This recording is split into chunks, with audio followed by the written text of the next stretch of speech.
ನಮಸ್ಕಾರ ಸ್ನೇಹಿತರೆ. ಮಹಾಭಾರತ ಕಾವ್ಯದಲ್ಲಿ ಎಂದೂ ಮಾಸದ ಪಾತ್ರಗಳಲ್ಲಿ ಕಂಸನ ಪಾತ್ರವೂ ಕೂಡ ಒಂದಾಗಿದೆ. ಬನ್ನಿ ಇವತ್ತು ಕಂಸನ ಜನನದ ಬಗ್ಗೆ ತಿಳಿದುಕೊಳ್ಳೋಣ. ಹಿಮಾಲಯ ಪರ್ವತದ ದಕ್ಷಿಣ ಭಾಗದಲ್ಲಿ ಇರುವ ಆರ್ಯಾವರ್ತದಲ್ಲಿ ಶೂರಸೇನ ರಾಜ್ಯವು ದೈವದತ್ತವಾದ ಪ್ರಕೃತಿ ಸೌಂದರ್ಯದಿಂದ ಕಂಗೊಳಿಸ್ತಾ ಇತ್ತು.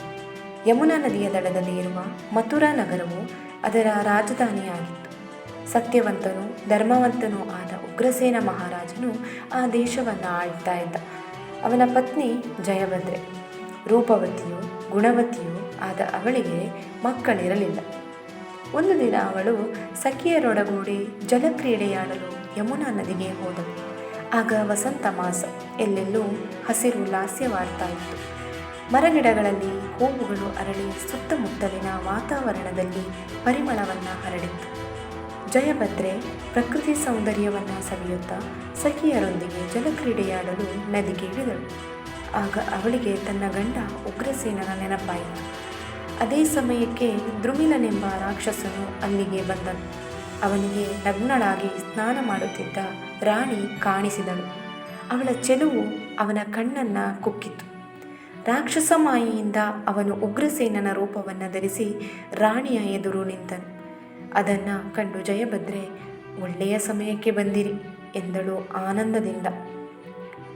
ಉಗ್ರಸೇನನ ರೂಪದಲ್ಲಿ ಇದ್ದ ದ್ರುಮಿಲ ಅವಳನ್ನು ಕಾಮದ ಕಣ್ಣಿಂದ ನೋಡುತ್ತಾ ಮಾತನಾಡದೆ ನೀರಿಗಿಳಿದ. ರಾಣಿ ಸಖಿಯರನ್ನು ದೂರ ಕಳುಹಿಸಿ ಗಂಡನೊಂದಿಗೆ ಸಂತೋಷದಲ್ಲಿ ಕಾಲ ಕಳೆದಳು.